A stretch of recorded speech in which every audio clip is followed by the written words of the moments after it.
The Raven offense set at the line for this next drive. And they'll just simply be looking to build off the confidence of the last time out where they scored a touchdown. And confidence is powerful, isn't it? When you score once, you feel like you can go back out there and get it done again. No matter what the defense throws at them, they feel like they're in a groove right now, and they want to get out there and show it. Yeah, hoping to stay in that groove here this go-around. Well, that didn't take long. One play, and we're already looking at a first-and-goal situation. Jackson. This will go to Henry out wide. And he's able to get this down to the 5-yard line before he's out of bounds. Well, right now, every little bit of yardage helps. So they're obviously well within his range. It's just about keeping the football and getting in the right spot. Know your kicker. Get, as you mentioned, get it to the right spot, the place that he wants to kick it from. And if you do decide to throw the football, it either goes to your team or no one. It's the only kind of throw you make. And he is in for the score. And it is absolute stunned silence here as they win it in overtime. So it's a win here for the Ravens, and it was just too much Lamar Jackson. He really played well. Yeah, he really carved up this defense. They were looking at each other a number of times and just shrugging their shoulders. He had 4 touchdown passes and even had another on the ground for good measure. Really just played a whale of a ball game. So that'll do it for us. For my partner, Charles Davis, and all the hard-working men and women on our crew, I'm Brandon Gaudin. You've been watching the NFL right here on EA Sports. From Baltimore, so long, everybody. $6 million was seriously got transferred out of the main company into the shell company managed by Tyler Boyer. When we look at how this money was actually spent, it went mainly to salaries. And in the last video, I mentioned the possibility of ghost employees. Okay, so I don't want to go that okay, the shady stuff, and here he also found this. So I was going through all the different I saw this chart, and immediately I had a good idea of what was going on.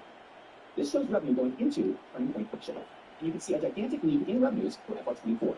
It went from $10.7 million to $27.2 million. That is over a 150% increase in 1 year, an extraordinary achievement for a non-profit. What is even more curious is when you put this chart side by side with Turning Point USA. Turning Point USA shows a 4% increase. Remember, Turning Point USA is the main organization for Charlie Kirk as president. Charlie Kirk was a lot less than Turning Point Tyler Boyer is the COO. Do you see what is happening? For some reason, in FY24, Turning Point had a ton of new donors. But these new donors were to lean on Charlie Kirk and into the organization where Tyler Boyer was the COO. It's almost like they did not want Charlie Kirk to know about it. Now, we don't know who these Okay, so I just wanted people to see that. I want people to know that there's motive, right? And so I grew up watching Columbo, and you always look for the people closest to the person. And so there's motive for them to lie about certain things and to not want people to look into it. And they also had motive to be involved. I'm just saying there's motive there, and there it is. And where there is money, there is motive, always, of course. And I've been very clear and explicit about this. Tyler Boyer is a bad guy. Okay, everybody knows this. He's required to present reporting this year. Okay? He is he's a part of the Arizona sleaze politics, hooks up with, younger guys. The movie begins in the year 2564, 300 years after Earth's colossal war with the United Republic of Mars known as the Fall. Amidst a sprawling scrapyard, Dr. Dyson Ito, a middle-aged man, is searching through debris when he stumbles upon the remnants of a cyborg girl. Remarkably, her head and core are still functional, and her human brain is alive. Recognizing the rarity of this technology, Ito is intrigued. He transports her to his clinic, intent on restoring her to life. In his workshop, he and his assistant meticulously attach her head to a beautifully crafted body. The following day, the cyborg girl regains consciousness and is astonished by her new form. He marvels at her exquisitely designed, doll-like body and quickly masters control over it. Looking at herself in disbelief, he moves to explore her reflection in the mirror.